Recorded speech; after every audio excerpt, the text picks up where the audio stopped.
नमस्कार। हम सामाजिक मानव शास्त्र में प्रयुक्त होने वाली अध्ययन पद्धतियों के अंतर्गत उद्विकासीय अवधारणा पद्धति उसके अध्ययन कर रहे थे। पिछले कालांश में हमने उद्विकासीय जो अवधारणा है उसके बारे में बताया कि यह सब कहाँ से आया है, किस भाषा से लिया गया है, उद्विकास का सिद्धांत किसने दिया है और सामाजिक विज्ञान में इस सिद्धांत को लागू करने वाले विद्वान कौन है, इस बारे में हमने बता दिया था। इसके परिभाषा भी हमने बताई। अब हम आगे देखते हैं। तो विभिन्न विद्वानों ने उद्विकास की अवधारणा का प्रयोग करते हुए समाज के किसी पक्ष पर विशेष प्रकाश डाला है। जैसे दुर्खिम ने सामाजिक विकास के मानदंड के रूप में श्रम विभाजन, उस पर सर्वाधिक प्रकाश डाला है। तो टायलर, मॉर्गन, मैक्लेलन आदि ने समाज के विभिन्न पक्षों के विकास पर प्रकाश डाला है तथा यह प्रदर्शित किया है कि दर्शाया है कि समाज तथा उसकी विभिन्न संस्थाएं जैसे परिवार, विवाह है, धर्म है, राज्य है, कानून है आदि उद्विकासीय स्तरों के विभिन्न चरणों से गुजरी है। तो इन विद्वानों ने यह बताया, विभिन्न विद्वानों ने समाज के विभिन्न पक्षों पर प्रकाश डाला है। जैसे दुर्खिम ने श्रम विभाजन के द्वारा सामाजिक विकास को दर्शाया है, तो टायलर, मॉर्गन, मैक्लेलन आदि ने अन्य पक्षों पर जोर दिया है और बताया है कि विवाह का, धर्म का, परिवार का, राज्य का, कानून का है वह किस प्रकार क्रमिक रूप से परिवर्तन होकर वर्तमान स्वरूप में वो आए हैं, यह बताया। तो उदाहरण के रूप में हम आर्थिक विकास के उद्विकास की दृष्टि से देखें तो इसके 4 चरण बताए गए हैं। जैसे पहला शिकार युग था, शिकार का युग था। दूसरा शिकार के युग के बाद चारागाह युग आया, अर्थात शिकार युग था। पहले मानव है वह शिकार करता था, अपना पेट भरता था और शिकार करना ही उसका मुख्य उद्देश्य था। लेकिन धीरे धीरे शिकार से वह चारागाह स्तर पर आया। चारागाह स्तर में के पश्चात वह कृषि युग में आया और कृषि युग में आने के बाद औद्योगिक युग में आया। तो आर्थिक विकास के उद्विकास की दृष्टि से देखें तो 4 स्तर बताए गए। पहला शिकार युग, दूसरा चारागाह युग, तीसरा कृषि युग और चौथा औद्योगिक युग।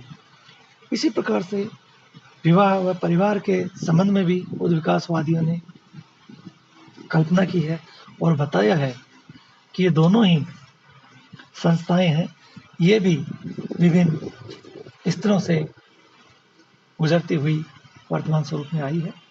इन्होंने जो इसके स्तर बताए हैं वो 5 स्तर बताए। जैसे पहला यौन स्वच्छंदता का स्तर है, दूसरा समूह विवाह का स्तर है, उसके बाद समूह विवाह के बाद बहुपति विवाह का स्तर है, फिर बहुपत्नी विवाह का स्तर और अंतिम 5वां है एक विवाह स्तर आया।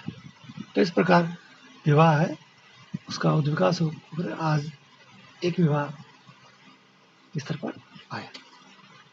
तो इस प्रकार सामाजिक उद्विकासवादियों की ये प्रमुख मान्यता रही है कि मानव समाज का प्राथमिक स्वरूप है वो पहले अत्यंत सरल रहा है। बहुत सरल था, पहले शुरुआत में था तो उसका सामाजिक स्वरूप है वो बहुत ही सरल था। लेकिन धीरे धीरे ये कई स्तरों से गुजरते हुए आज जटिलतम रूप की ओर अग्रसर होता जाता है अर्थात जटिलतम रूप धारण कर लेता है।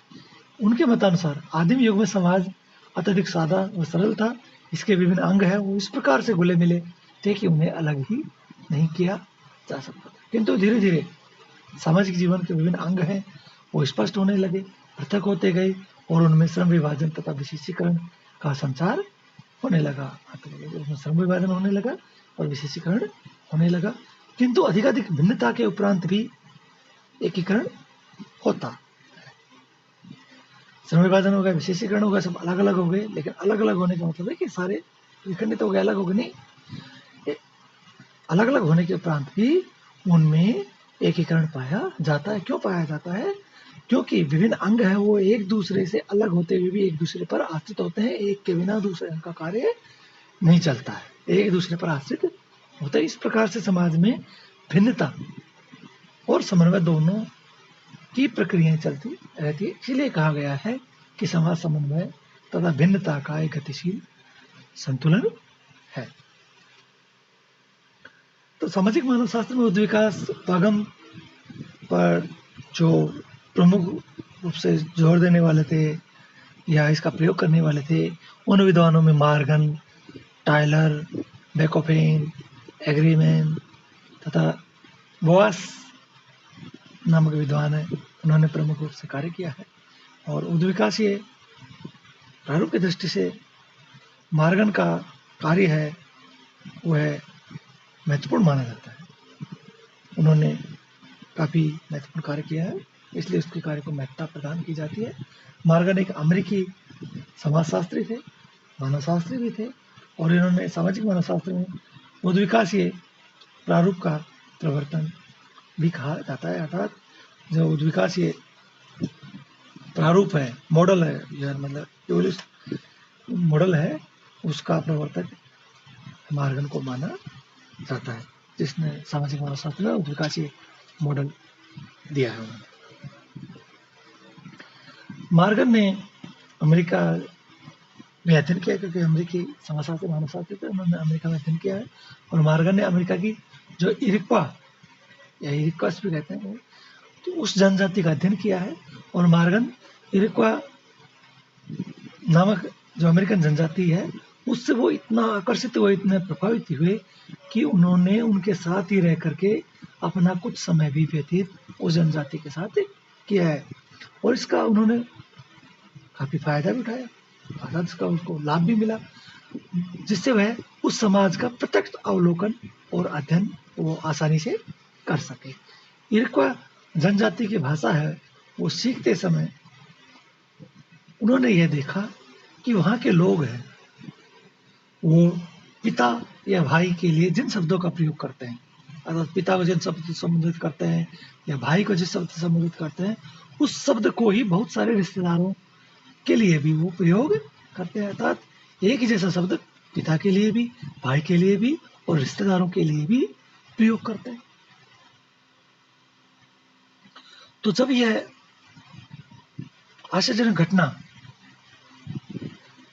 उन्होंने देखी, तो इस घटना का ब्यौरा उन्होंने अपनी पुस्तक में दिया है। उनकी पुस्तक का नाम है सिस्टम्स ऑफ कॉन्सोनेटी एंड एफिनिटी है, उसमें दिया है, जो कि 1871 में प्रकाशित हुई थी। उन्होंने सोचा, मार्गन ने सोचा कि जब पिता के लिए, भाई के लिए, रिश्तेदारों के लिए जब एक ही शब्द का प्रयोग किया जाता है,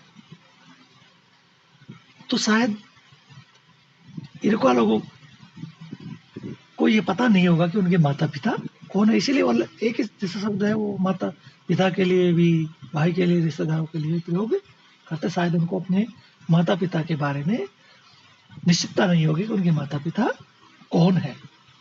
लेकिन मार्गन ने पाया कि ऐसा नहीं है, यह बिल्कुल एक कल्पना है। इरक्वा लोगों को अपने माता पिता के बारे में कोई भी भ्रम नहीं था, अर्थात वो अपने माता पिता के बारे में अच्छी तरह से परिचित थे कि उनके माता पिता कौन है। अतः मार्गन के अटकल लगाई कि शायद नातेदारी की यह शब्दावली है, जिसे बाद में नातेदारी की वर्गीकृत प्रणाली उसकी संज्ञा दी जाती है, शायद उस जनजाति की पूर्व स्थिति में व्याप्त रही होगी। वो जनजाति थी, इरक्वा जनजाति, उसके जो पहली वाली स्थिति उसमें वह व्याप्त रही होगी और अब तक वह चली आ रही है।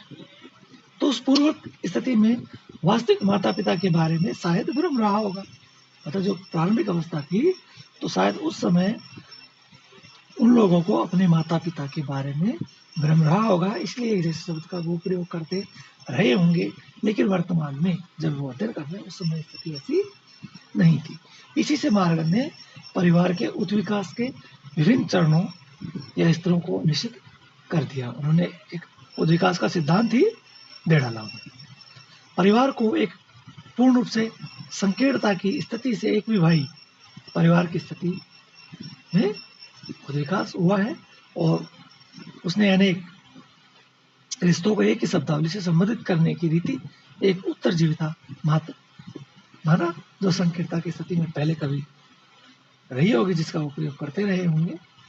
पद्धति शास्त्रीय दृष्टिकोण से यहाँ यह जान लेना बहुत जरूरी है, अच्छा होगा कि मार्गन के इस प्रारूप की एक विधि है, वो है कि हम किसी वर्तमान में मिलने वाली घटना का कारण है या उसकी व्याख्या है पूर्व में पाए जाने वाली घटना या स्तर से करते हैं। यही उद्विकासीय विचारधारा और मार्गन के प्रारूप का निष्कर्ष है। तो आज हमने ये जाना